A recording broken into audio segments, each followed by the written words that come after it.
തൃശൂരിൽ ബൈക്ക് യാത്രികനായ യുവാവിന് ദാരുണാന്ത്യം. എൽത്തുരുത്ത് സ്വദേശി ഏബലാണ് മരിച്ചത്. അയ്യന്തോൾ കുറിഞ്ഞാക്കൽ ജംഗ്ഷനിലാണ് അപകടമുണ്ടായത്. കുഴിയിൽ ചാടാതിരിക്കാൻ ബൈക്ക് വെട്ടിച്ചപ്പോൾ ബസ്സിനടിയിൽ പെടുകയായിരുന്നു.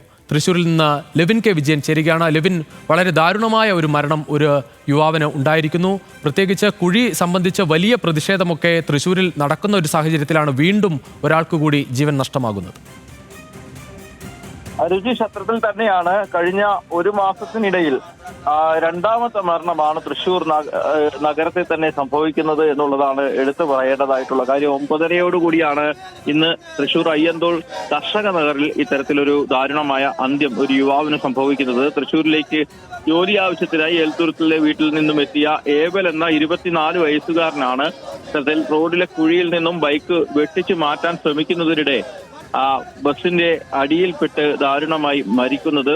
റോഡരികിൽ തന്നെ യുവാവിന് ജീവൻ നഷ്ടമായി എന്നുള്ളതാണ് പ്രദേശവാസികൾ അടക്കം അറിയിച്ചിട്ടുള്ളത്. തൃശൂർ ജില്ലാ ആശുപത്രിയിലേക്ക് ഏബലിന്റെ മൃതദേഹം മാറ്റി. ഇതിന് പിന്നാലെ തന്നെ കോൺഗ്രസ് BJP പ്രവർത്തകർ വലിയ പ്രതിഷേധവുമായി അയ്യന്തോളിലേക്ക് എത്തുകയായിരുന്നു.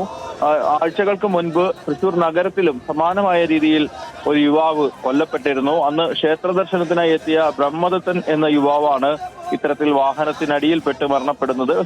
ഇതേ രീതിയിലുള്ള വീണ്ടും ഒരു അപകട മരണം കൂടി ഉണ്ടായതോടുകൂടിയാണ് തൃശൂർ നഗരത്തിൽ തന്നെ വലിയ പ്രതിഷേധം വീണ്ടും ഉണ്ടായത്. കോൺഗ്രസ് BJP പ്രവർത്തകർ റോഡിൽ കുത്തിയിരുന്ന് ഉപരോധിക്കുകയും മറ്റും ചെയ്തു. അല്പസമയങ്ങൾക്ക് മുൻപ് പ്രവർത്തകരെ അറസ്റ്റ് ചെയ്ത് നീക്കാനുള്ള നടപടികൾ പോലീസ് ആരംഭിച്ചു. ഇപ്പോൾ പോലീസ് ഈ പ്രവർത്തകരെ കേസിക്കുന്നവരെ കൂടി അറസ്റ്റ് ചെയ്ത് നീക്കുകയാണ്. റോഡിലെ കുഴിയിൽ വീണ് യുവാക്കളടക്കം മരണപ്പെട്ട സംഭവത്തിൽ മേയർ ഈ പ്രശ്നത്തിന് ഒരു പരിഹാരവും കാണാതെ പിടിച്ചിരിക്കുകയാണെന്നുള്ള ആരോപണമാണ് ഉന്നയിച്ചത്. കൊലക്കുറ്റത്തിന് മേയർക്കെതിരെ കേസെടുക്കണമെന്നാവശ്യപ്പെട്ട് മുൻപും ഇത്തരത്തിൽ പ്രതിഷേധങ്ങൾ നടന്നു. ഇതേ ആവശ്യങ്ങൾ തന്നെയാണ് അവർ വീണ്ടും ഉന്നയിച്ചിരിക്കുന്നത്. മേയർ രാജിവെക്കണം, ഇയാൾക്കെതിരെ മേയർക്കെതിരെ MK വർഗീസിനെതിരെ കൊലക്കുറ്റത്തിന് കേസെടുക്കണം തുടങ്ങിയ ആവശ്യങ്ങൾ ഉന്നയിച്ചുകൊണ്ടാണ് വീണ്ടും കോൺഗ്രസിന്റെയും BJPയുടെയും ജനപ്രതിനിധികൾ അടക്കമുള്ള ആളുകളുടെ നേതൃത്വത്തിൽ അയ്യന്തോളിൽ കുത്തിയിരുന്ന് പ്രതിഷേധം സംഘടിപ്പിച്ചത്. 1 മണിക്കൂറിലേറെ പ്രതിഷേധം നീണ്ടതോടുകൂടി വലിയ ഗതാഗത കുരുക്കും റോഡിലുണ്ടായി. ഇതിനു പിന്നാലെയാണ് പോലീസ് എത്തി ഇവരെ അറസ്റ്റ് ചെയ്ത് നീക്കാൻ ആരംഭിച്ചിട്ടുള്ളത്. ഏതായാലും